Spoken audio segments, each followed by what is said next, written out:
Bom dia, pessoal. Estamos aqui para a nossa segunda edição do nosso projeto Legare. Agradeço a todos que estão presentes.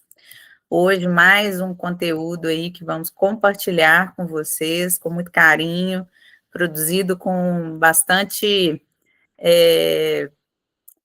estratégia, porque a gente também não quer fazer exaustão de nenhum tipo de assunto. A ideia é que a gente traga em forma, né, traduzida para os empresários, principalmente para as pequenas e médias empresas, que corresponde a quase 98% das empresas do nosso país. Este conteúdo que é estratégico, é do dia a dia e precisa ser internalizado pelas empresas e principalmente pelos líderes, né? Porque a gente também tem o empreendedor e a gente tem os intraempreendedores, né? Aqueles colaboradores que estão dentro da nossa empresa, liderando equipes, liderando os nossos demais colaboradores, como gerentes, coordenadores, que também precisam se inteirar dessas informações estratégicas. E hoje a gente traz aqui, né, mais uma vez, a Mari Stocco, junto comigo, consultora empresarial, consultora financeira, aí com uma enorme bagagem como conselheira de administração, né, chamada board member, de várias empresas aí no estado do Espírito Santo e outros estados do país. Muito obrigada pela presença. Mara, tudo certo? Seu áudio aí tá ok? Tudo ótimo. Bom dia, pessoal. Sejam todos bem-vindos. Com certeza, são processos que a gente, essa série, né, até o final do ano, independente do tamanho da empresa, como a gente falou no primeiro dia, é necessário para a profissionalização, gestão, crescimento e sustentabilidade de todas as empresas. Essa palavra parece meio distante, né? Profissionalização. Um cliente certa vez falou assim, mas será que você não me vê como profissional? Eu falei, não é isso, né? Não que vocês não estejam fazendo as coisas de forma profissional, mas profissionalizar é algo muito mais abrangente. Eu brinco, é dar a César o que é de César, né? É setorizar a empresa, ainda que você tenha um, dois colaboradores, às vezes várias frentes, o empreendedor está, né, diante dele, está no financeiro, está no RH, Eu, está na Pipe, gestão de contratos, exato, mas nem por isso você precisa botar tudo numa panela, você pode dividir isso em caixinhas, né? E é isso que a gente chama, a grosso modo, de profissionalização. E cada setor tem as suas peculiaridades, tem os seus desafios e também soluções diferentes, né? E E melhor. também, Carol, e também, assim, quando a gente fala profissionalizar, é porque muitas vezes você chega num patamar, você fica estagnado. Você está ali, Isso. para onde você está indo, né? A partir daqui, se eu quiser ir para o próximo passo, quais são as etapas da profissionalização? Porque a gente acha que profissionalizar está uma bagunça, está desorganizado. Não, tem empresas que realmente elas vêm num crescimento desordenado e a gente tem que profissionalizar, e outras é o seguinte, é para o próximo passo. Eu, como empresária, passo por isso, você, como empresária, passa por isso. Para ir para o próximo passo, o que a gente tem que fazer? Qual o grau de profissionalização que a gente precisa agora? Né? Porque é aquela máxima, as pessoas e os processos que te fizeram chegar até aqui não são as mesmas que vão te fazer para o próximo nível. Não Sim. sobre as pessoas, mas se elas continuarem com a mesma postura que muitas vezes as pessoas têm, não se a gente continuar tendo os mesmos hábitos. Então, a profissionalização é isso, é profissionalizar a gestão do negócio, né? Como você colocou aí também, só para ter essa E clareza, né? Quando a gente trazer esse usa muito esse conhecimento termo. também, né, para nossas equipes, porque muitas vezes a gente não encontra esses profissionais com toda essa bagagem no mercado, ou não Sim. de uma forma que você possa pagar, né? Muitas vezes esse profissional, ele é um consultor, ele vai ter um custo mais elevado. Então, o Legare também, né, um dos objetivos do nosso programa é a gente empoderar as empresas numa consultoria, óbvio, né? A gente não entra no caso a caso, a gente vai ter alguns momentos onde a gente vai abrir, né, para cases reais, onde os nossos telespectadores, né, os nossos clientes, os nossos parceiros, os nossos ouvintes, né, queiram trazer também esses casos reais para que a gente também possa debater, isso é muito interessante. Mas vamos lá, né? Hoje a gente vai falar de um mapa de riscos e controles internos, né, gente? Então, antecipar risco, ou seja, quanto mais predição, quanto mais antecipado eu estou, né, quanto mais à frente no passo eu estou, mais eu protejo o futuro da minha empresa. Então, essa é a máxima que a gente vai deixar hoje aqui. A gente espera que o Legare, Programa de Capacitação Empresarial, te traga, né, esse contexto aí da forma mais interessante possível. Novamente, dar boas-vindas para quem está chegando agora, ainda não conhece o Programa Legare. É um elo, né, que Legare significa o elo que conecta o conhecimento à prática empresarial. E é exatamente essa essência que a gente quer trazer. E como uma missão do Grupo Legalizar, da Maristoco Consultoria, né, empoderar os nossos clientes com esse programa que é gratuito e é exclusivo para os nossos seletos portfólios de cliente, ainda que a gente tenha, né, nesse momento aí, toda terça-feira às 11 horas da manhã, o nosso horário marcado aqui, a gente sabe do desafio de estar aqui ao vivo, né, então a gente grava esse conteúdo, a gente coloca no YouTube com o link para esses clientes também participarem. Então, o foco é governança ESG, né, ambiental, social e governança, que é agora a bola da vez, né, a empresa que não está dentro desse contexto está fora de contexto, ainda que ela seja pequena, ainda que ela seja um MEI, ainda que você seja um microempreendedor individual, né, um influencer, você também precisa tratar desses assuntos dentro do seu negócio. Então, a gente fala aqui de negócios, né, como ganhar dinheiro, não perder dinheiro, finanças, direito, compliance, performance corporativa, né? Então, é igual um atleta, quem tem melhor performance ganha mais jogos, né, gente? Então, a nossa missão com o Legar é conectar, inspirar e transformar a empresa de vocês para melhor, tá? Então, a gente quer criar E Carol, cidade. só um complemento. Muitas vezes, você falou de performance, né? As pessoas falam muito de alta performance, e as pessoas às vezes não sabem o contexto da alta performance, Isso, que é ter o melhor resultado com o menor esforço, gente. E aí isso é é o programa está importante. aqui, né? E quando a gente Isso, fala menor esforço, não é menor dedicação, é da forma mais assertiva possível. isso, porque muitas vezes, Mara, o que você está falando é tão sério, que muitas vezes a empresa fala assim, eu não quero crescer, porque crescer aumenta os meus problemas. A ideia da performance empresarial corporativa é exatamente esse binômio, né? Ter menos problema, menos trabalho, com maior dinheiro, maior Melhor riqueza, maior resultado. performance, né? E isso é muito real, né? A gente não tem que ter medo de crescer, né? Desde que a gente saiba onde que a gente está pisando, né? Então, esse é o nosso papel aqui, né? Meu e da Mara, trazer através desse propósito em comum, essas informações para que vocês pensem, analisem, obviamente que nem tudo vocês vão absorver para o negócio de vocês, né? O Grupo Legalizar já há 14 anos trabalhando nesse mercado empresarial, principalmente no setor industrial e mineração.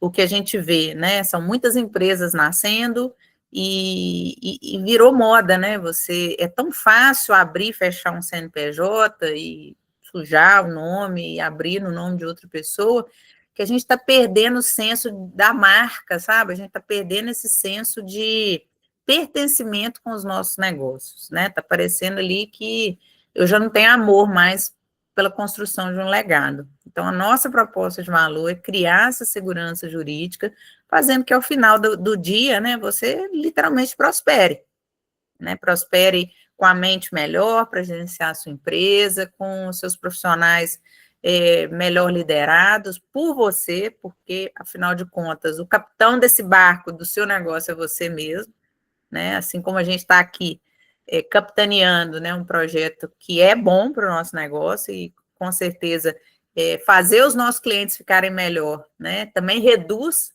o risco empresarial para nós, que somos consultores, então é menos problema também, pelo menos graves, né, para a gente resolver. Toda empresa tem problema, isso não é, né, específico de um negócio, gente. Pode ser um carrinho de pipoca que você vai ter problema, né? Então é por aí. Alguma coisa mais para complementar sobre o projeto, Mara? Bora lá, colocar a mão na massa. E, gente, só reforçando, né? Profissionalizar é para todo tipo de empresa. Para todo tipo de empresa. Para vocês terem ideia, eu moro em Vitória, né? Então, praia, que delícia. Às vezes eu passando na praia, compro água de coco no final do dia e sobrando muita água de coco, e o moço coçando a cabeça. Assim, eu falei, o que foi? Hoje sobrou muita água, não sei o que eu faço, eu não posso guardar, porque é azeda, né? Assim, eu falei, por que você não faz uma promoção no final do dia? Sentei e fiquei falando com ele, né? Quanto que custava, se ele fizesse a promoção, se ele pagasse o mínimo. Ele, gente, é isso mesmo, vou pagar o copo, vou pagar a água, não sair no prejuízo. Falei, exatamente, melhor perder. Ou seja, é um processo de profissionalização, é uma Sim, estratégia comercial para ele. Então, independente do tipo, independente do ramo, independente do seu tamanho, independente de ter colaborador ou não, a gente precisa falar sobre isso. E sobre o tema de hoje, riscos, né? Tem uma frase, o risco do Warren Buffett, que ele fala o seguinte: o risco vem de você não saber o que está fazendo. Se a gente não tem o direcionamento, né, o leme da gestão na mão, a gente já está em risco na empresa, né? Então, são vários tipos de risco, o material está incrível, mas, assim, a gente tem que ter noção de que todo negócio tem um risco, todo negócio. O fato da gente acordar de manhã e abrir os olhos já é um risco. E na hora que a gente abre o CNPJ, que a gente vai lá e fala assim, ok, pode validar na junta comercial, já é um mega risco também, né? E a gente tem que estar disposto a pagar. Só que é o seguinte, qual o preço do risco? O primeiro passo é esse, né, Carol? Porque muitas vezes a eu gente fico lembrando aqui, Mara, quando eu abri meu CNPJ, era um CNPJ e um sonho. mais ou menos Como por aí. isso é capaz, Real, né? como isso me doeu, né? Para eu fazer, eu tive que fazer o caminho inverso, gente. Então, a história que eu conto aqui, né, da Caroline, que chegou pronta aqui, está contando para você sobre gestão de risco. É literalmente na prática que eu aprendi como é importante gestão de risco. Hoje eu tenho uma microempresa, a gente tem um faturamento que enquadra dentro de uma microempresa, então eu estou dentro dos 98% aí, e que está ali há 14 anos, né? Dentro dessa perspectiva de altos e baixos, ainda resiliente, ainda ali persistente. Então, é igual quando a gente pega, né, a bolsa de valores, você está investindo ali, você fala assim, poxa, mas hoje teve uma super queda. Mas quando você amplia o gráfico, você vê que ainda que você tenha queda, você está numa constante de crescimento, ou minimamente numa constante de estabilidade nos momentos, né, que você, de alguma forma, fraquejou ali, não foi muito bem na gestão, tomou uma decisão errada, no final do dia, se você abrir esse gráfico e ver que, ainda que com todos os altos e baixos, você está em crescimento, ou minimamente Ainda está no lucro. já está valendo um montão. E esse tema, ele vem bem a calhar agora nesse final de ano, né? Porque 2026 a gente já começa com um risco que poucas empresas estão se valendo. Poucas empresas estão analisando o risco chamado reforma tributária, reforma fiscal, Não que fala, ninguém não. está mapeando esse risco ainda, muitos contadores não estão nesse processo, gente. Então, assim, já põe na mesa, primeiro risco, qual o impacto da reforma para dentro do meu negócio? Qual o impacto que eu vou ter, o que eu vou ter que contabilizar, que eu vou ter que reprecificar tudo. Então, é um risco que bateu na porta, ele está ali só esperando o ano virar para ele falar assim, oi, né, estou entrando, ele vai colocar o pezinho em 2026, em 2027 ele não vai pedir licença, simplesmente vai sair arrombando todas as portas que a gente tem. Então, já começa E essa uma dica. coisa, Mara, você falou sobre a questão da reforma, né? A gente até te convido para a gente fazer uma aula bônus, especialmente para esse tema, que eu acho que é de super valia, né? Linkado aí à questão de gestão de riscos. Mas a informação está aí, né? Há 10 anos atrás, quando eu abri empresa, mais um pouco atrás, a gente não tinha tanto acesso à Não. informação como nós temos hoje. Não tinha. E o que a gente. Eu, assim, gente, se alguém não ouviu falando um pouquinho de mim na nossa primeira aula, eu fui bancária há muitos anos, né? Funcionária do Banco do Brasil, assim como a Carol, lá em 2013. Eu falei o quê? Pedi demissão do banco, abri um CNPJ e um sonho, não vou mais ser bancária. Esse era meu objetivo de vida, não ser mais bancária. E aí começa toda uma trajetória de ter que, como empresária, né? Uma coisa é eu atender empresários falar sobre os processos que eles têm que fazer no banco, toda outra coisa sou eu, como empresária, fazer exatamente esse mapeamento de risco do meu negócio. Eu estou entrando em planejamento estratégico de alguns clientes, agora na consultoria, e uma coisa que a gente está colocando, tá? Para o ano que vem, o que vai ser? Porque quando a gente fala de planejamento, não é só faturamento e tudo, é tudo que envolve. Né? A empresa, quando a gente olha a empresa, a gente tem que olhar assim, é como se eu visse de cima. Eu falo que é igual quando a gente muda de apartamento, de casa, né, e que a gente vai para uma garagem nova. Como que eu ponho o carro aqui? A gente tem que reestudar todo esse processo. E olhar a nossa empresa é isso, tudo que envolve.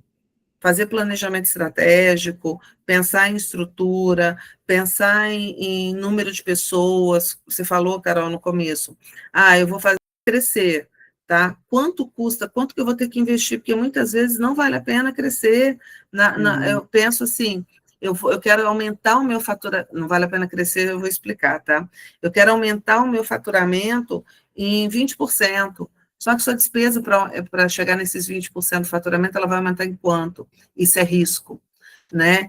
Eu quero ir para outro mercado, isso é risco. Seu produto é aceito, porque aqui vai super bem. Eu vejo o bairro que eu moro tem alguns churrasquinhos de rua, né, que são muito tradicionais aqui. A Carol viu onde eu moro quando ela esteve aqui em Vitória, e do primeiro para o segundo estava tudo entre família, então já tinha o esquema do negócio. Aí um outro falou assim, nossa, dá super certo, vou abrir o outro, não ia ninguém, porque não calculou, porque não estava cheio, o bairro já não comportava, tudo isso. Não fez planejamento, não fez plano de negócio. Isso também é um risco, abrir um negócio meio que assim, na cara e na coragem. A gente abre, porque a gente, mesmo com os riscos, a gente tem uma ideia da demanda de mercado, tá? A demanda de mercado de vocês, como é que é? Então, E não é essa só... questão também, né, de mudança, né, a gente que trabalha muito com mineração, você não tem muita diversidade, né, é raro, a gente tem um caso aí de um cliente que criou um novo produto, né, uma areia industrial, mas via de regra, o setor industrial, principalmente de produtos de consumo, né, eles tendem a você lançar novos catálogos, novos produtos, e muitas vezes você não valida o fornecedor, você não valida o produto, aí você vai, né, errar no meio do caminho, dependendo do investimento que você tem que fazer, isso é fatal para o seu negócio. Porque não tem Então, planejamento. Você falou do setor de mineração. Aqui no estado eu atendo o Cindy Rochas, né? Então a gente faz planejamento com eles. Agora, o que a gente vai ter que levar para os associados deles? O que a gente tem que pensar de estrutura? E eles estão sempre, mesmo sendo um setor que não tem muita inovação, além do tipo de pedra, de tudo isso, mas eles estão tendo que se reinventar também. Quando veio o tarifaço, né, eles foram o setor, assim, se eles não tivessem feito a salvaguarda ali para o segmento, o setor teria quebrado, por conta da implicação percentual. Então, isso não estava no mapa de risco, já entrou no cenário, essa mudança quando tiver tarifaço, porque nunca teve. Então, às vezes a gente fica olhando só para os riscos que aconteceram até hoje. E com essa mudança econômica que tem, a gente está no mercado cada vez mais globalizado, como que a gente está lidando com isso? Porque muitas vezes a gente tem uma outra questão, pessoal. O dono está preparado para isso. O dono está estudando, o dono tem essa visão macro de negócio. Só que a equipe interna vai para a síndrome de Gabriela. O sempre foi assim, não vai mudar, não. Não mexe aqui, a história do que mexeu no meu queijo, né? Não vai mexer aqui, não, porque aqui se mexer muitas vezes sempre não foi quer assim. nem aprender, porque acha que quanto mais conhecimento tem, mais atrás trabalho, serviço. Né? E aí é Também, aquele na minha ponto... opinião, desproporcional, né? E aí é o ponto de corte, né? Que a gente chama de ponto de corte na consultoria. Esse é o time que você quer? Esse é o time que te trouxe até aqui. De novo, a história da profissionalização. É o time que vai te levar para o próximo nível? Então, são as escolhas, pessoal, que a gente faz. Bora lá, né, Carol? Bora lá. Então, né, a gente fala sobre controle de riscos no dia de hoje, fortalecendo a governança, né, esse controle sobre todas as coisas para a longevidade do seu negócio, né? Nós não queremos que você abra um CNPJ a cada ano. Então, nós vamos entender o que é mapa de risco e por que ele é essencial à governança, identificar tipos de risco e suas áreas de impacto, aprender a construir um sistema de controle interno eficaz e aplicar essas ferramentas na prática de monitoramento e mitigação. Então, vamos lá. Começando com o conceito, né? A gente precisa falar o que é risco corporativo, né? Eu tenho risco de cair na rua, eu tenho risco de não casar, eu tenho risco de separar, né? Então, risco é tudo aquilo que me coloca numa situação desconfortável. Só que para um ambiente corporativo, a gente está em coletivo, né? Determinados riscos, eles impactam toda a cadeia, de ponta a ponta, né? Que a gente chama downstream e upstream, né? Do começo ao fim, desde o seu fornecimento de matéria-prima até a ponta final. Então, o risco, ele não está relacionado somente, né, com a cadeia operacional do seu negócio. Ele pode ser, por exemplo, um risco político, por exemplo, um risco legislativo, como, né, acabamos de falar aí, o tarifaço, um risco internacional político, geopolítico. A questão da reforma tributária, um risco legislativo que vai impactar o seu negócio. Muitos negócios morrem, por exemplo, se ele passa a não poder existir mais, se ele é considerado ilegal, né? Então, imagina aí o ramo de armamento, que antes todo mundo podia ter arma, de repente todo mundo foi recolhido, né? Todo mundo foi impedido de ter armas de fogo. Então, imagina a indústria bélica brasileira, o impacto que isso causou para essa indústria. E se ela não tiver olhando para isso, né, tendo essa visão além do alcance, estudando sobre o seu negócio, né, eu brinco, você é dono de posto de combustível, sabe tudo de posto de combustível. Você é dono de botequim, sabe tudo que você precisa saber de um botequim, né? Não importa o tamanho e o segmento do seu negócio. Quem não conhece o que está fazendo, né, gente? Ou vai ser levado por colaboradores que fazem do jeito dele, né? E depois não adianta você falar, mas não é assim que faz, tá? Mas então como é? Né? O capitão do barco é que fala como é que o barco vai ser liderado para qualquer rota, então não passa por aqui, passa por ali. Então, nós, quanto empreendedores, somos os capitães da nossa empresa. E a gente precisa estar sempre o quê? Com a visão de que tipo de riscos toca o meu negócio, de forma menos impactante ou mais impactante, menos profunda ou mais profunda. E também existem os riscos positivos, né, gente? Eu posso ter riscos que impactam positivamente o meu negócio. É raro, mas acontece. Então, todo risco é uma possibilidade de perda ou impacto negativo nos objetivos do negócio. Classificação dos riscos, né? Eu tenho ele estratégico, que pode impactar, por exemplo, a sua tomada de decisão. Exemplo, o risco geopolítico do tarifaço fez com que as empresas passassem, por exemplo, a não mais comprar ou vender para os Estados Unidos. Eles teriam que buscar ou outros países, outros continentes para escoar seu produto ou outros fornecedores de outros países para importar. É o que aconteceu, por exemplo, com China e Estados Unidos, né? Então, a China virou ali o negócio do momento, por quê?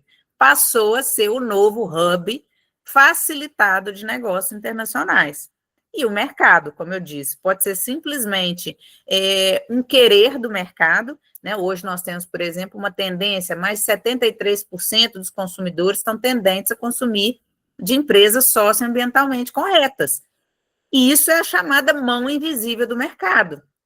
Então, são coisas que você não tem como controlar, mas que você precisa ter plano A, B, C, e pensar estrategicamente para resolver, você precisa. Então, a gente chama isso de risco estratégico. Riscos operacionais, como eu falei, dentro da sua cadeia ali de operação, né? Da hora que a matéria-prima chega até a hora que o seu produto ou seu serviço sai.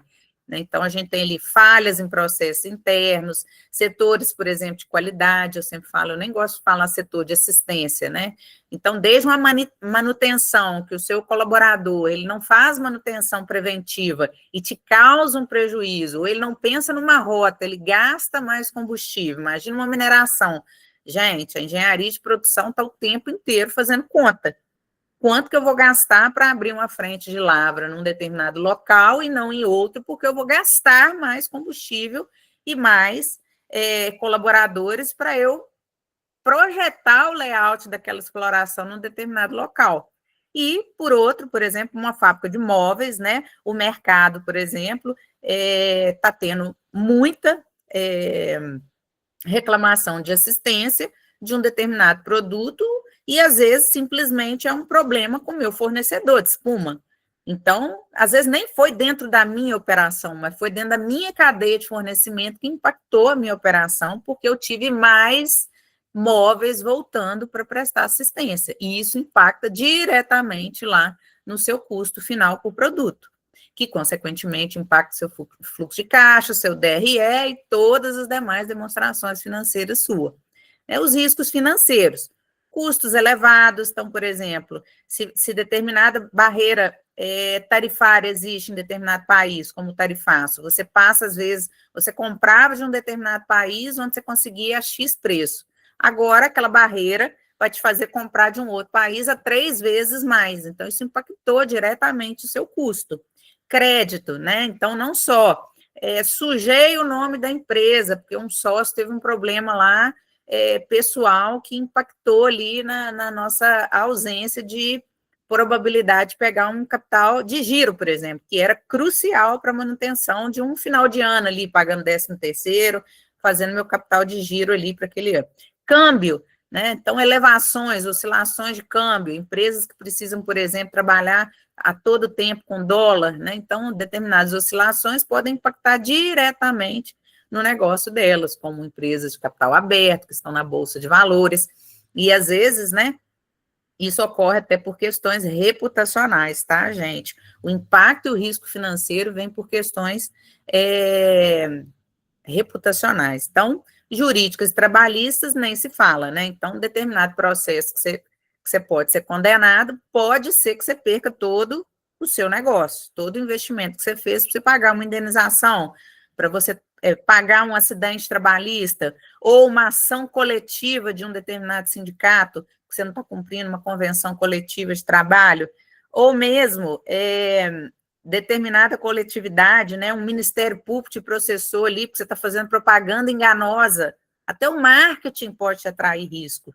Então, né, principalmente, né, você ir adquirindo, né, numa caixinha invisível, mas que bate na sua porta ali a todo tempo, chamada passivo, né, principalmente na área ambiental e na área trabalhista, e também na tributária, a gente tem essa figura dos passivos. Então, muitas empresas, né, eu adoro citar esse exemplo, na área trabalhista, é quando a empresa tem um alto índice de acidente de trabalho, e existe, né, uma alíquota ali dentro dos seus impostos, que ela é aumentada de acordo, né, com o número de acidentes que você tem por ano. Só que o seu contador, se ele não está vendo essa alíquota aumentar, que é o fator acidentário de trabalho, que é o FAT, você não está vendo que o seu imposto está subindo. Então, no movimento do dia a dia, é um risco que não está sendo calculado pelas empresas, certo? E pior, dependendo dos acidentes e incidentes que você tiver na empresa, você está acumulando um passivo previdenciário junto ao INSS, porque o tempo que o seu colaborador ficou afastado por acidente de trabalho, o INSS pode cobrar isso numa ação uma ação previdenciária de regresso. Então, são ocultos, né? São passivos ocultos que as empresas não sabem, mas eles estão lá, eles existem, e eles estão impactando o seu custo, só que ninguém está te contando, né? Mas a partir do momento que você sabe, obviamente, você vai procurar, né, se inteirar melhor, você vai começar a observar esse indicador de número de acidentes, e você vai começar a estar alerta, ainda que você não saiba muito sobre o assunto, sobre aquele tema.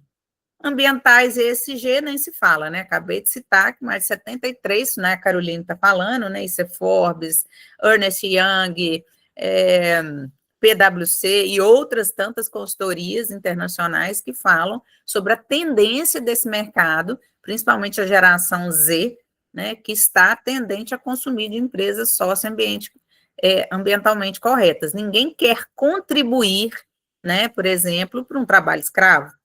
Ninguém quer ali comprar de uma empresa que está destruindo a camada de ozônio.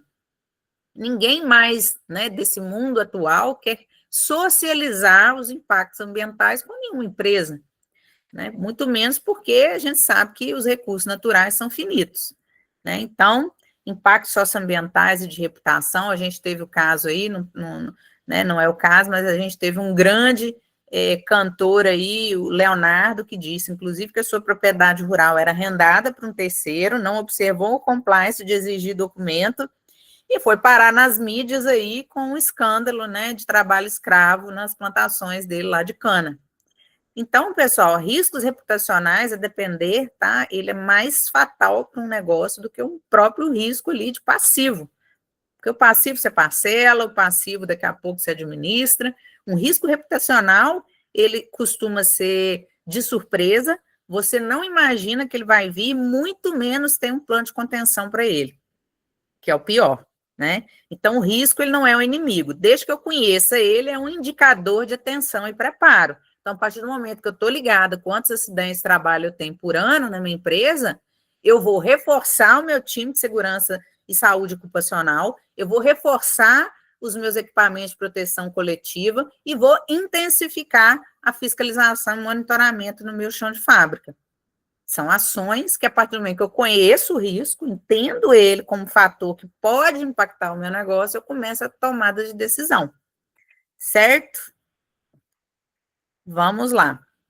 Mapa de riscos e estruturas de etapas, né? O mapa de risco, gente, numa visão assim, eu vou falar leiga, né? Ele é literalmente você escrever quais são os seus riscos, qual o impacto dele, o que acontece se você não resolver, né? Então, a partir do momento que eu identifico, né? Eu não posso simplesmente ignorar, né? Qual a sua experiência, Mara, nesse sentido, com relação a essa questão de identificação de riscos junto aos clientes, né? Porque muitas vezes o que é risco para mim não é risco para uma outra determinada empresa, né? E como é que você vê essa questão, né, de como que essa decisão de mapeamento de risco impacta nos negócios?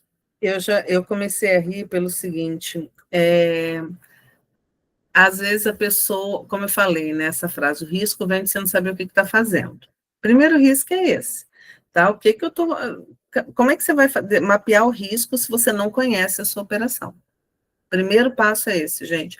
Para identificar risco, quais são os eventos, eu tenho que conhecer a minha operação. Ah, mas eu sou eu que faço tudo, eu que tomo todas as decisões. Eu escutei essa semana na convenção, né, que a gente fez uma convenção da empresa que eu e Carol somos sócias, mas o contador só manda o DARF, tá? O contador, eu falo Tirador de assim, boleto. eu falei, o tirador de DARF, o famoso, ok. Mas se aconteceu algum BO na sua empresa, você chegar para o fiscal e falar assim, mas o contador que fazia eu não sabia, ele só vai rir e vai falar assim, ué, você não pode nem alegar ignorância, que como que você tem um negócio que você não conhece. Então, o primeiro passo, pessoal, mapear o risco. Se vocês tivessem que fazer uma análise muito rápida, qual o principal risco do negócio de vocês? Tá? Quando eu comecei lá em 1900 e bolinha, eu falo assim, tenho 3 clientes, gera toda a receita que eu preciso e mais um pouco, não vou me preocupar, high ticket, 3 clientes high ticket, né? Eu falei assim, não preciso me preocupar com isso, beleza, beleza. Eu não identifiquei que se um deles saíssem, eu vinha do banco, gente, salário fixo, né? Ainda estava naquela cabeça, assim, por mais empresária que eu fosse, né, a mente de empreendedora, mas quando você faz essa virada, é um tempo aí para você absorver a informação. E de uma hora para outra um cliente saiu. Eu falei assim, tudo bem, ainda tem o outro, né? Eu vou procurar com calma. O outro saiu. Né? Aí, aprendizado. Eu não fiz minha gestão de risco direito. Aí, o que acontece? Na pandemia, na primeira semana da pandemia, eu perdi os meus 4 maiores contratos. Um tinha tudo para eu continuar, por exemplo, que era uma farmácia de manipulação, só que eles não estavam com tempo para fazer gestão. Os outros eram clientes que realmente fecharam, só que já estava escaldada, já tinha muito tempo de empresa, falei, plano B, vamos para a indústria. Né? Então, o meu risco já estava... serviço essencial. Sim, fui para dentro de indústria, gente, botina e tudo mais, né? Máscara, eu falava que eu andava quase igual esse povo de hospital, porque eu estava dentro de indústria direto. Por quê? Eu tinha feito um mapeamento de risco. Aí você pega a pandemia, eu acho que foi um grande exemplo sobre mapeamento de risco, porque ninguém previa. A gente está muito acostumado a trabalhar com a previsibilidade. A gente não está acostumado a trabalhar com o que está fora do nosso olhar. E hoje, mais do que nunca, a gente tem que ter essa percepção do e se. E se acontecer uma outra pandemia? E se tiver alguma coisa? Teve aqui no estado, não sei se vocês chegaram a ver os jornais, um dos principais hospitais aqui do Espírito Santo entrou em confinamento. 28 profissionais de saúde internados e ninguém sabia o que era, uma bactéria. Teve gente que foi entubada e tudo, e ninguém sabia o que era. Assim, foi um caos, a imprensa, eles tentando abafar, né, e aí eu tenho um cliente que ele fornece material médico para esse hospital. Ele falou assim, Mari, e aí? Falei, plano B? Você tem um plano B? Você já tem, que é colocar o e-commerce para rodar.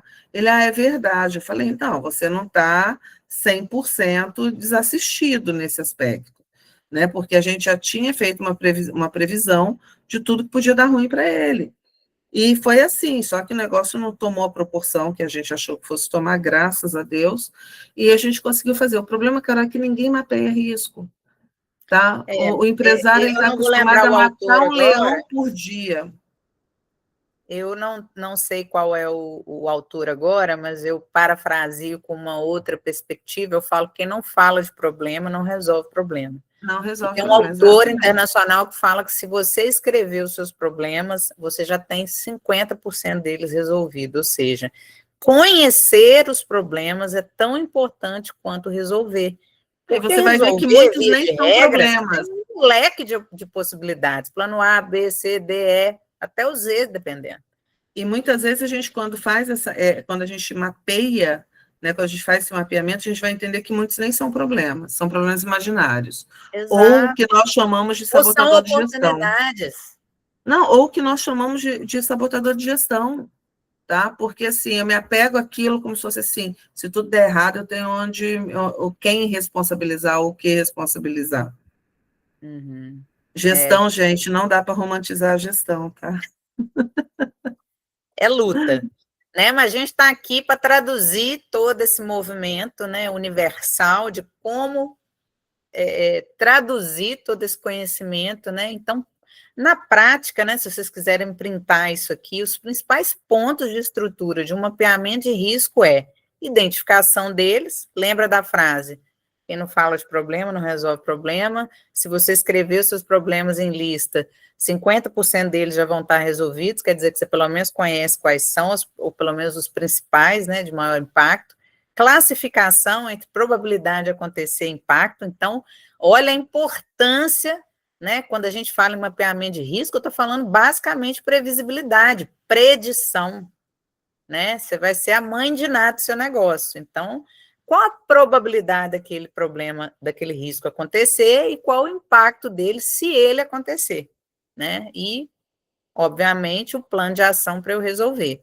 A avaliação, né, atribuir notas e pesos, priorizar os riscos críticos, né, plano de ação, então também você tem que ter um plano de ação ou para mitigar, ou seja, mitigar é você reduzir esse risco, neutralizar é você eliminar, e eu remediar, né, gente, é o famoso apagador de fogo, né? Todo dia eu chego na minha empresa, eu tenho a impressão que eu vou virar bombeiro, que eu só apago o fogo. Tá errado, né? Porque, peraí, o cachorro foi mordido por cobra, impossível você tá passando mesmo, todo dia você tá tomando a mordida, você não tá se protegendo da cobra, né? Ou não tá tomando um antídoto antes de ir para a empresa. Então, né, gente, não dá para ignorar o problema. Quem ignora o problema gera passivo. E esse passivo, se ele estourar, ele pode ser fatal. E eu vou dizer, não só financeiramente, mentalmente. Quantas pessoas maravilhosas eu conheço que desanimaram de ter negócios, né, que fracassaram e acharam que aquilo ali foi o fim do mundo, né? Só para vocês terem uma ideia, a Google tem mais de não sei quantos mil projetos fracassados, chama cemitério da Google. Então, se a Google está falhando, meu bem, quem somos nós na fila do pão, né? E não tem problema nenhum mudar a rota, mudar o plano e mudar, principalmente, o planejamento estratégico, né? A gente fala estratégico é igual o jogo, né? Eu vou para que lado? Aí eu vou para a direita. Tá, mas eu vou com qual peça? Imagina um xadrez. Né? Se eu botar esse aqui, se eu botar a rainha aqui no front desse problema aqui, eu vou perder. E, obviamente, eu vou perder o jogo. Então, né, quem conhece um pouquinho aí de xadrez pode até ter um pouco mais de noção sobre estratégia. O E plano de nessa, ação... Carol, só uma contribuição, e nessa questão de rever a rota, isso é fazer gestão de risco também, gente. Sim. Né? A Rever gente a rota é insiste, né, num gestão. negócio que já está vendo que está dando errado, que não rolou, ou você precisa ter mais recursos financeiros ou de pessoas, você insiste naquilo. Ah, porque é meu sonho. Tá, meu bem, mas por que você não prorroga um pouquinho? Vamos, né, reavaliar. Por isso que as startups têm mais sucesso que as empresas tradicionais novas que nascem. Por quê? Um negócio seríssimo, chama validação, que as empresas tradicionais não fazem, é tudo na intuição, eu acho que aqui, esse ponto, vai bombar de gente para comprar meu doce. Às vezes não passa uma viva alma ou ali só tem diabético. Né? Nossa, aqui vai bombar minha academia. Tem ninguém ali esportista. É todo mundo ali, sei lá, já tem uma academia. Gente, eu estou usando exemplo tosco aqui, porque não está vendo nada melhor na minha cabeça, tá? Porque a gente também precisa acelerar. E o monitoramento, né? Aliás, plano de ação, eu preciso definir quem faz o quê, quando e prazo. Né? Se eu deixar no Inxalá, vai ser o dia que der, vai ser isso aí. Então, você também é o capitão que determina não só a rota, mas a velocidade, né, que a sua equipe vai trazer essas soluções e operar essas soluções para você. E qual prazo que eles têm que entregar. Então, se você deixar o dia que for, é esse mesmo, né? O monitoramento, né? Não adianta eu delegar e eu não monitorar. Então, muitos dos riscos a gente precisa de terceira parte. Né? Eu reduzi um risco que eu tinha muito grande, que era não receber em dia, ter alto índice de inadimplência, porque eu não dava conta de fazer a segunda etapa mais importante do meu financeiro, que era o pós-venda. Né? Então, eu operava, era difícil para eu poder cobrar, eu colocava uma pessoa no meu financeiro, não era todo dia que eu tinha trabalho para o meu financeiro, ainda tinha um risco trabalhista de ficar mudando a função da pessoa internamente. O que eu fiz? Escolhi um BPO, fui e terceirizei meu financeiro. 109% dos meus problemas estão resolvidos, né? Então, agora eu preciso de uma outra camada, que é a gestão financeira, que Mari Stocco estará presente, né? Acabou de saber. Mas, né, precisamos também não só fazer o operacional, mas pensar como é que nós vamos melhorar esse operacional, porque não é só pagar a conta, gente, não é. Né? Não fiquem indignados com isso. A vida do empreendedor não é só pagar conta e resolver problema. Né? E A a gente... indignação 2, empresas não quebram por falta de dinheiro, quebram por falta de gestão. Sim, e é muito gostoso quando você faz essa parte estratégica, quando você vê que a sua ideia culminou num resultado positivo lá na frente. Né? E aí, gente, monitorar e atualizar periodicamente, né? Tem gente que está lá trabalhando com aquela planilha Excel de 300 milhões de anos atrás que o consultor passou por lá um dia e deu para ele, e ele está naquele mesmo modelo ali desde então, né? Então, a gente tem que procurar. A Mara falou uma coisa interessante sobre inovação, né? Então, o cara lançar uma promoção no fim do dia, no dia que ele tem um risco de não vender aquele produto dele todo, é ele impor uma inovação no momento onde ele precisa, né? Então, é trabalhar a criatividade, trabalhar também o potencial das suas equipes, né? Muita gente, a gente tem equipe dentro da empresa subestimada, porque a gente não sabe nem a formação dos nossos colaboradores direito, não sabe os soft skills, os perfis comportamentais que ele tem, e às vezes o cara está até no lugar errado, ele ia se dar melhor muito mais em outro setor. Né? E aqui a gente traz, de uma forma bem prática, né, algumas ferramentas de análise de risco. Matriz de probabilidade e impacto, né? Qual a probabilidade, qual a possibilidade daquele impacto acontecer, e se esse impacto acontecer, e se é realmente um impacto, né, na minha empresa. que acontece? A gente também pode trazer checklist de compliance. O que é compliance? Eu falo que compliance cabe até para namoro, né? Meu compliance é eu determinar, através de um checklist, o que meu setor de compras tem que fazer todo dia, antes de comprar. Ao invés dele sair comprando de qualquer um, ele vai ter um compliance, um checklist. Você cotou com 3 empresas? Essas 3 empresas te mandaram o orçamento por escrito? Esses orçamentos por escrito foram por e-mail? Então, né? Então, compliance é isso, gente. A gente determinar para o nosso colaborador também a forma que a gente quer as nossas entregas. Porque senão não reclama da forma que ele te entregar. 1 no e-mail, 2 por WhatsApp, 1 na folha de papel de pão, o outro com um orçamento bonitão. Então, o compliance, ele transforma, ele traz organização também, e com isso você traz conformidade, né? Então, conformidade, não conformidade, está conforme, não está conforme. Então, eu vou analisar, por exemplo, um relatório de compras do mês, percebo lá que o meu setor de compras ou está praticando fraude ou está comprando errado por preguiça, né? Então, eu vou dar uma não conformidade, por exemplo, num checklist que ele me trouxe, que ele não cumpriu naquele momento, na hora de eu auditar, peguei ele por amostragem. Deixa eu pegar aqui, dos 100 orçamentos que ele fez no mês, deixa eu pegar aqui 4 para eu analisar. 1 por semana.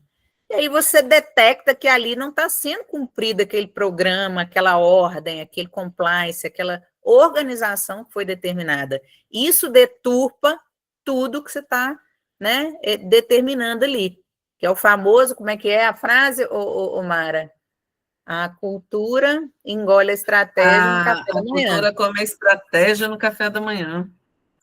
Então, é Peter Drucker, né? Peter Drucker. E eu acho que é uma das falas mais assertivas, tá? A gente pode ter a melhor estratégia, mas se a nossa cultura não é a cultura da gestão, esquece. E o funcionário, ele percebe isso, sabe? Ele não vai cumprir o compliance, ele não vai preencher o checklist, ele não vai estar conforme, porque você não monitora, você não fiscaliza, nem por amostragem, né? Então, assim, tem que ser meio bruxão. Eu, de vez em quando, eu dou umas amostradas lá, às vezes dá bom, às vezes dá ruim, entendeu? Mas a gente tem que averiguar, ainda que você tenha um mínimo tempo possível. Você não vai dar conta de analisar 100 orçamentos, mas pega por amostragem, cara. Pega 1 por semana, você já vai ter uma ideia se o padrão está sendo seguido, né? Auditorias internas, quem vai fazer isso? Ou uma terceira parte, um consultor externo, ou você vai determinar microcomitês dentro da empresa. Vou determinar que a Joana, do RH, uma vez por mês, aplica um checklist lá para mim de auditoria no financeiro. Por que não? Eu vou aproveitar minha própria equipe, né? E revisões, né? Sugere-se trimestrais. Ah, mas a minha empresa, eu sou equipe. Só dá para eu fazer de 6 meses, tá ótimo, né? Eu sei que é difícil, mas a gente tem que criar um mínimo de organização daquilo que também funciona para a gente, né? Tanto é que o que a gente está falando aqui não é exaustivo, e muito menos é para você aplicar tudo de uma vez só, né? A ideia é que você tenha noção do que está disponível e que você se valha daquilo que mais faz sentido para o seu negócio. Planos de contingência, indicadores de monitoramento. Aí nós já estamos falando ali num negócio mais babado, numa empresa ali um pouco maior, com um faturamento mais interessante, onde o risco, principalmente financeiro, reputacional dela, pode impactar mais pessoas, mais o seu financeiro. Então, plano de contingência, geralmente, é quando tudo deu errado para trás, você vai conter aquilo ali para não estourar e acabar com o seu negócio. Indicadores de monitoramento é aquilo que você vai ter que monitorar mês a mês, que é crucial para o seu negócio não morrer. Beleza? Carol, só um Alguém complemento. tem alguma pergunta? Alguém Eu quero colocou fazer só alguma um pergunta complemento, para dar um que muitas vezes fôlegozinho? a gente quer implantar indicador e a gente quer implantar todos, 50 ao mesmo tempo. Aí Tá? não Gente, sai nenhum. começa com o que você consegue monitorar. 2, Bom 3. disso ali.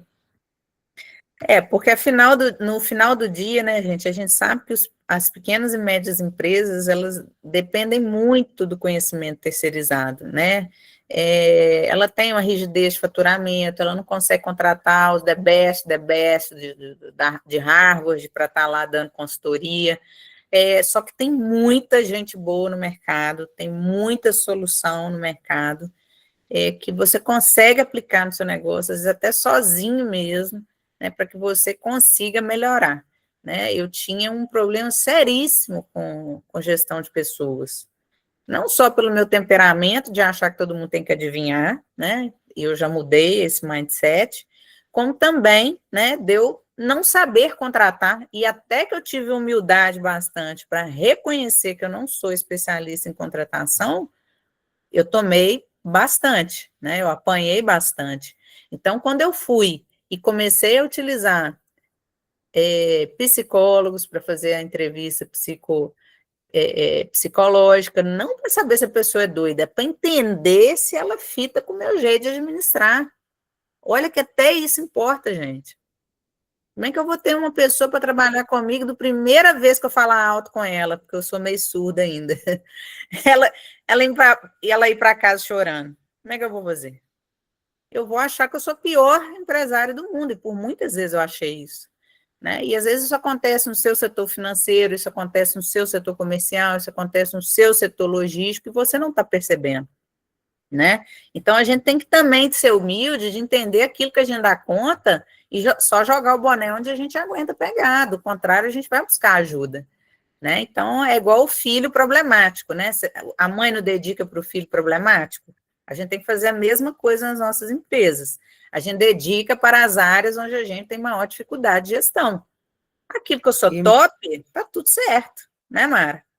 E muitas vezes a gente acaba replicando esse modelo junto com os nossos clientes fornecedores.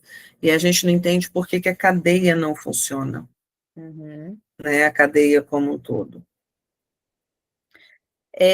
Vamos falar um pouquinho, assim, rapidamente, né? Até porque não sou especialista em Excel, não sou especialista em Power BI, eu sou adepta desde que abri meu escritório, lá em 2008, de tecnologia. Então, tecnologia hoje é commodity. O que é isso? É comum, qualquer lugar você acha barato ferramentas que você pode colocar dentro do seu negócio que podem automatizar. Eu vou citar um exemplo clássico das nail designs hoje, tá? Não estou falando de salão super top, não, franquia, não, isso já existe há muito tempo. Mas as nail designs hoje, elas não atendem o WhatsApp mais, elas têm um sistema, ou que elas pagam, ou que elas localizaram na internet gratuito, e todos os agendamentos são feitos ali. Que, inclusive, ali dá para ela, no fim do mês, um relatório de quantas pessoas cancelaram, dá para ela um relatório de média de quanto que ela faturou. Então, gente, todo mundo precisa usar tecnologia, precisa aprender ou contratar alguém que sabe. Porque não só você automatiza os seus processos, mas você tem mais assertividade na administração de informação. Né, e dado solto não vira informação, consequentemente, se não é informação, não consigo pensar sobre nada em cima daquela informação. Né? Então, para ter estratégia, precisa de dado, e esse dado precisa ser transformado em informação. Gráfico, relatório, o que for que você consiga enxergar de forma estratégica, o que aquilo significa. Desde quanto que você faturou no mês até qual a sua dissidência, quantos clientes cancelaram com você no mês.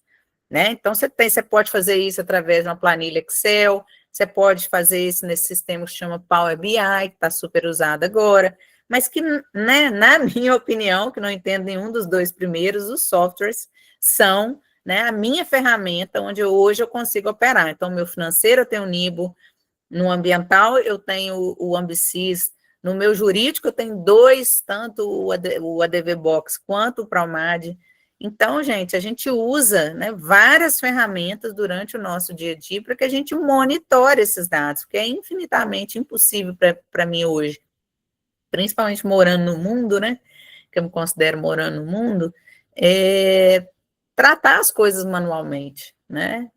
Não faz sentido, nunca fez e hoje muito menos, né? Tanto é que na pandemia foi quando eu vim primeira vez para Dubai e foi assim bastante complicado a gente parar de ter servidor físico na empresa que me gastava um técnico para ir lá toda hora, o troço parava toda hora e ainda que eu tivesse internet, se aquele troço desse pau, ninguém mais usava. Nem dentro de casa, nem dentro da minha empresa. Então, foi onde a gente foi doído um pouco por conta do volume de informações de mais de 10 anos, a gente subir isso tudo num drive digital. Hoje nós estamos 100% na nuvem. Se bater outra pandemia, a gente trabalha lindamente de dentro de casa, assim, sem menor problema. E equipe completamente adequada e treinada, onde a gente conta também, né, com essas empresas, já que ele me vende o serviço, ele me vende o treinamento, para que eu tenho que saber tudo também? Né? Então, a ferramenta do software te traz até esse benefício, que é o treinamento por terceiros do próprio sistema e como operar ele. Então, gente, é muito barato hoje investir em tecnologia para o seu negócio. Controles internos, né? Então, a gente precisa ter ele como um alicerce da segurança, né? Então, sistemas de políticas internas, processos, né? Eu falei isso muito na aula de governança, essas políticas internas, é como é que você vai lidar com o seu dia a dia, né? Você tem um plano de comissionamento, cadê a sua política escrita? Que a pessoa ganha gradativamente uma comissão de acordo com o que ela produz. Onde que estão os seus processos? Como é que a pessoa se comporta da hora que ela chega até a hora que ela vai embora? Do jeito que ela quer? Do jeito que ela faz na casa dela? Ou você determina como é que você vai fazer, como é que ela vai fazer isso? Práticas, né? Ou boas práticas que previnam erros e fraudes. Imagina um setor de compras fazendo do jeito que ele quiser. O tanto de fornecedor que vai lá oferecer propina para ele poder, né, facilitação financeira para ele poder preferenciar aquele determinado fornecedor. Né? E aí a gente traz 3 pilares principais. Prevenção é para que aquilo não aconteça. Né? Então, eu estou padronizando e treinando para evitar drasticamente que aquilo aconteça. Eu preciso detectar, porque se acontecer, eu preciso entender quais são os sinais, né, dentro da minha empresa que aquilo vai acontecer. Então, eu preciso de indicador. Lembra que eu falei de quantos acidentes por mês? Então, eu preciso padronizar. E criar os indicadores para eu também ter como auditar. Vou auditar o quê? Quantos acidentes por ano? Tá, mas vamos lá. Causa raiz. Por que esses acidentes aconteceram? 100% deles foram na máquina tupia tal. Você troca esse trem amanhã. Esse negócio vai matar a sua empresa. Se não matar um funcionário, vai matar a sua empresa. Né? Então, a gente começa a ter a decisão com base no grau que o problema está aparecendo ali, né? Indicando ali na minha frente. Se eu não estou vendo, se eu estou ignorando, meu funcionário é que não vai se preocupar. Né? Corrigir se ele acontecer, então eu preciso de um plano de ação, saber o que eu vou fazer se acontecer. Né? E melhoria contínua. Se eu tenho uma matéria-prima que toda vez o cliente está devolvendo, eu tenho uma matéria-prima que eu estou comprando para produzir meu produto e aquele produto está tendo má aceitação no mercado, está voltando muita assistência, é prejuízo. Mas espera aí, se eu não for procurar e corrigir que a espuma, a densidade dela que não está adequada para aquele móvel, para aquela estrutura, eu vou continuar errando. Então, para eu tomar a decisão de trocar a densidade ou trocar de fornecedor, eu preciso, né, ter algum plano para corrigir. Controles internos fortes que aumentam a eficiência, aumenta a cultura de investigação e não erro, né? Porque a partir do momento que a empresa se preocupa com erro, o funcionário também cria cultura de observar, e ele acaba vigiando um ao outro. Então, isso gera conformidade e gera credibilidade, gente, até para o seu funcionário. A primeira pessoa que você tem que vender para o seu funcionário. Se ele não acreditar na sua empresa, ele faz toda a sua cultura e a sua organização e tudo isso que nós falamos para cima aqui e para o lixo, né? E para um empresário exigir alguma coisa, algum comportamento do colaborador, ele tem que minimamente fazer o que ele está falando, né? Tipos de controles internos, não é aquele da televisão, né? Botei essa. Eu joguei controle lá na hora de fazer no Canva, apareceu os controles, achei bom colocar, porque literalmente o controle está em suas mãos, né? Então, a gente tem controles administrativos, podem ser organogramas, políticas, procedimentos. No setor de qualidade, contabilizar o número de assistências, mapear as causas raízes, né? Igual eu falei, pode ser a estrutura da madeira, do tipo de madeira, que não pode ser eucalipto, vai ter que ser uma madeira melhor para aquela determinada estrutura, pode ser minimamente uma densidade que você está colocando errado naquela estrutura do móvel. Pode ser literalmente um fornecedor, né, que não está te assistindo do jeito que você precisa e você não está conseguindo entender onde que está o problema. Mas se você for a fundo, e ó, muito cuidado, porque a solução sempre vai estar dentro da sua empresa. Você pode chamar o consultor de Harvard, ele vai rodar 3 meses para descobrir que o cara do setor que está o problema sabe qual que é. Ou minimamente desconfia qual que é, né? Financeiros, então você tem que fazer conciliação bancária, ver se o boleto que chegou está igual ao boleto que veio, né, da empresa. Tomar cuidado, né? Muitos DDAs hoje vem muito boleto indevido, né? Então é um negócio que muitos financeiros, tá? Ficam aí pagando um bando de boleto no DDA da empresa, sem conferir se aquilo é devido ou não. E, ó, eu já tive caso de cliente meu com financeiro top, empresa de lucro real, tá? Faturamento, porte grande, com neguinho do financeiro dele pagando 2 vezes conta do meu boleto.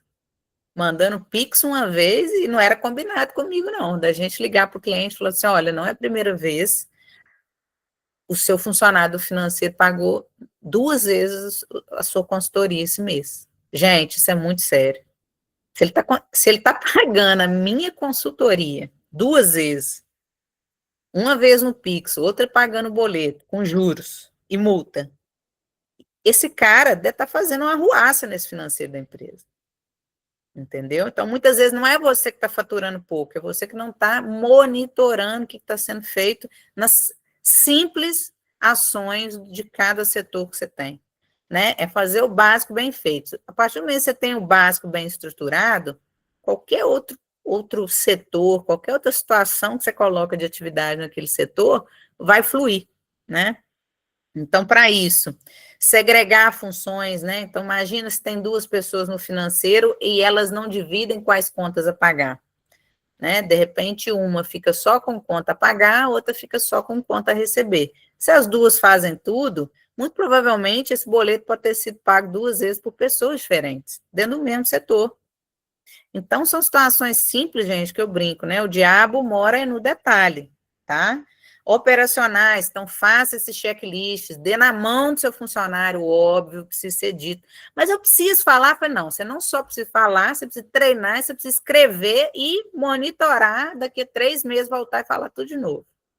Então é cíclico. Eu já tive funcionário da minha consultoria que me perguntou, ô Caroline, mas todo mês a gente precisa ir lá falar a mesma coisa, você acredita que esse que é o nosso trabalho? Porque é essa a dinâmica do negócio, gente. Se você não treina, se você não renova a informação, se você não fala várias vezes de forma diferente, se você não monitora se aquilo está sendo cumprido da forma que foi orientado, não tem como dar certo. Então, quem investe em consultoria é porque quer sistemas cíclicos, quer que aquilo não pare no tempo, né? Então, para manter isso no mesmo nível estável de compliance, de organização, a consultoria ajuda nisso, né, Mara?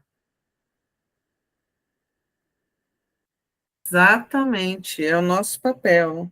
É ser aquela assim, lá vem a chata da consultoria. Como é que é? Penicilina, não é? Bezetacil. Bezetacil. Menina, isso foi contado no meio da convenção, ninguém merece. Dói, mas resolve, né? Tecnológicos, como eu falei, né? Ter backup de informação. Quantas empresas, gente, viram sistema, isso é uma dor, tá?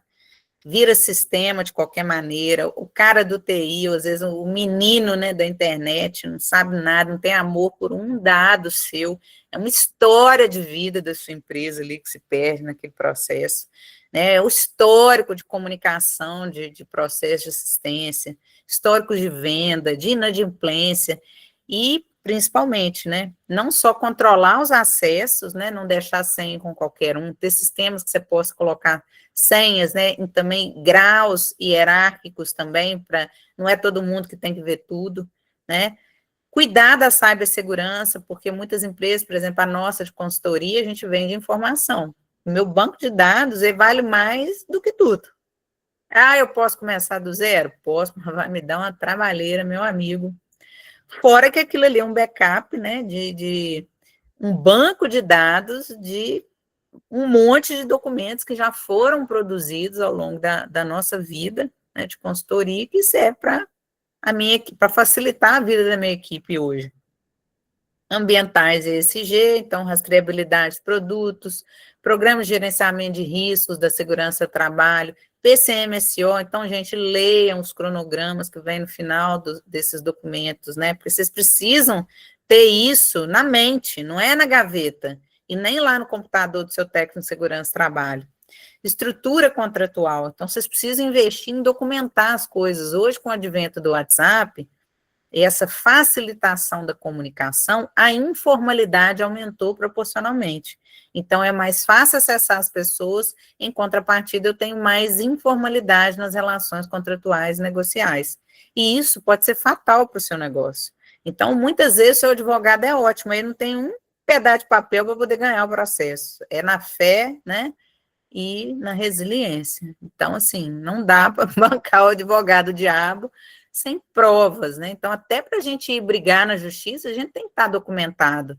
Isso entra naquele tópico da governança que a gente falou na última aula, né? Então, é um exemplo prático, né? Controle de nota fiscal e processo de compra para evitar fraude. Faz igual eu te falei, faz por amostragem. Você às vezes não vai ter condição, porque é sozinho na administração, ou a empresa familiar, de acessar todos os frontes. Mas você pode criar esse tipo de metodologia por amostragem, que também está tudo bem. Uma hora você pega, uma hora você não pega. O importante é você estar monitorando e os seus colaboradores saberem que você está de olho, entendeu? Benefícios do mapeamento, né? Já falamos vários, então reduz perda financeira e operacional, ou seja, você deixa de perder dinheiro, aumenta a transparência e a confiança das pessoas que estão envolvidas, não só colaboradores, seus sócios, investidores, né? Quando é o caso ali de empresa que tem investidor, como é o caso da Café Caramelo.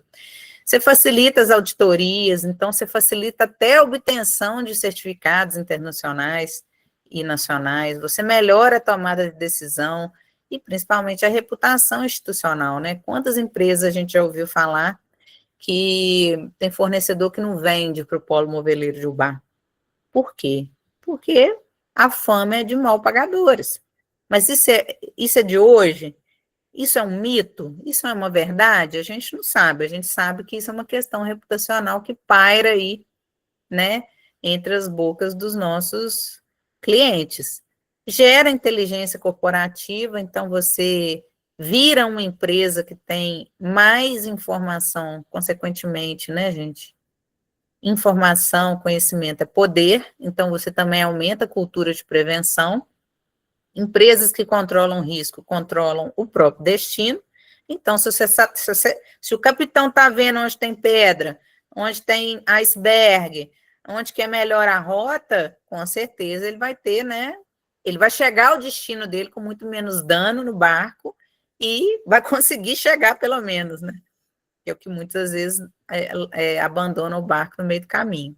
E a estrutura, né, que a gente traz aqui para finalizar, essa estrutura, né, que é legal, eu posso também compartilhar com vocês. Eu vou novamente compartilhar o link do nosso grupo de WhatsApp, onde a gente coloca todo esse material lá. Então, esse material é seu, né, desde que faça referência da origem, né? Podem compartilhar. Então, a gente, né, essa é uma matriz de análise de risco que vocês podem usar, como eu disse, até no seu barzinho, no seu carrinho de pipoca. Num eixo eu tenho probabilidade e impacto, e no outro, né, eu tenho o que ele representa e a escala típica dele. Então, a probabilidade, né, a chance do risco acontecer e o impacto é a gravidade do efeito, se o risco realmente ocorrer, né, que pode ser baixa, média, alta.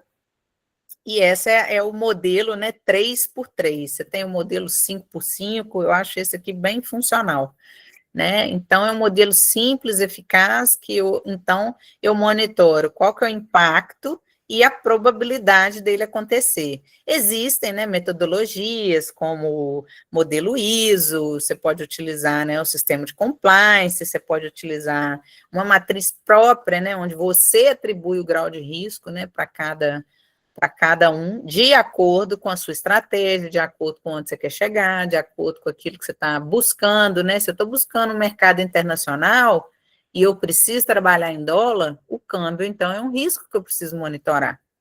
Mas se eu trabalho no Brasil, não importo e não exporto, câmbio não é um risco para mim, concorda?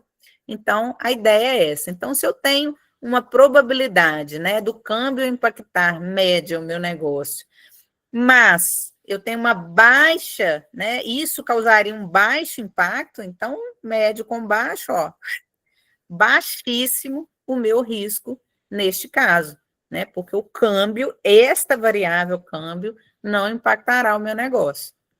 E aí, aqui eu trago um exemplo real, né? Vazamento de dados, por exemplo, para legalizar, tem uma probabilidade alta, é um impacto alto, então, por consequência, ele é um risco crítico, né? Vermelhinho ali.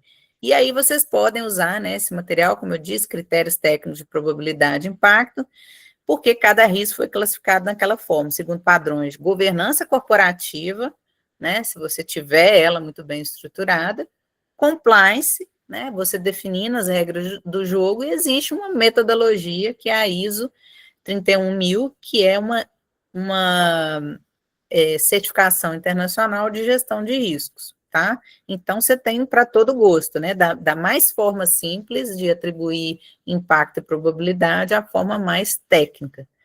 Então, outras metodologias, eu gosto muito dessa aqui, que fala não só do risco em si, mas o que eu tenho que fazer para mitigar, neutralizar ou resolver esse risco, que é a matriz Voltaire, né? Que literalmente, se eu virar, né, isso aqui e colocar ele igualzinho, tá aqui a nossa gravatinha borboleta, né? Voltaire significa gravata borboleta.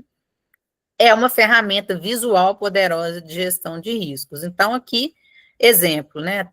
Vamos lá no exemplo de vazamento de dados. Ele pode acontecer por falha humana ou falha do meu sistema. Meu servidor bugou, as formas dele de criptografia ou qualquer coisa do tipo, autenticação falhou.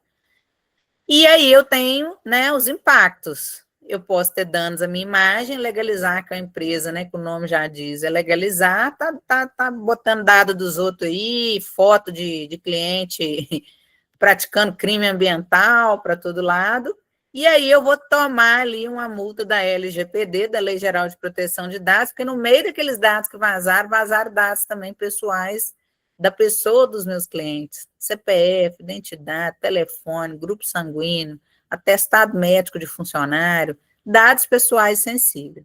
Então, o que eu vou fazer neste meio tempo aqui, né, para eu reduzir as formas de eu falhar, né? Então, sistema de prevenção, treinamento, backup, sistemas de cybersecurity, tecnologia e softwares que vão proteger os meus dados e, né, para proteger aqui os impactos, que é o mitigar, né, gente? Eu dar uma aliviada ali, o negócio já bombou.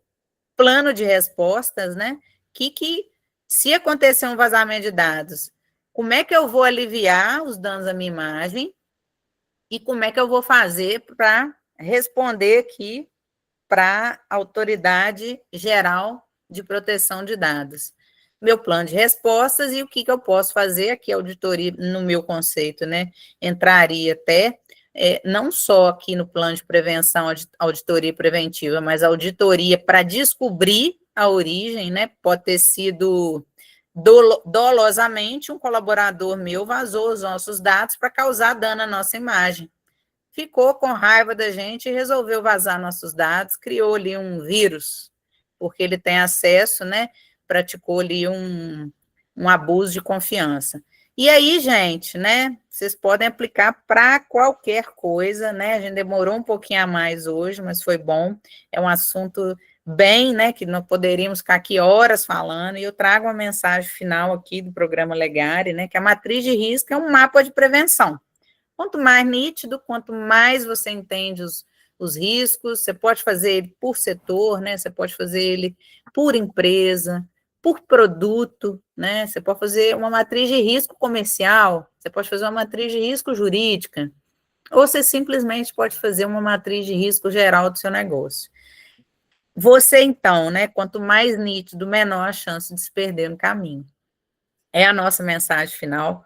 Muito obrigada, tá? Agradeço vocês. Aqui estão os nossos contatos. Na semana que vem, no mesmo horário, toda terça, às 11 da manhã, vamos falar de gestão trabalhista e segurança jurídica, tá? Vamos falar daqueles passivos trabalhistas, como é que a gente mitiga, como é que eu identifico, quais ações o seu RH, o seu departamento pessoal, ou até mesmo se for terceirizado, precisa te entregar em termos de relatório, para você ficar, ó, ligadinho nesses riscos, tá? No mais, eu agradeço.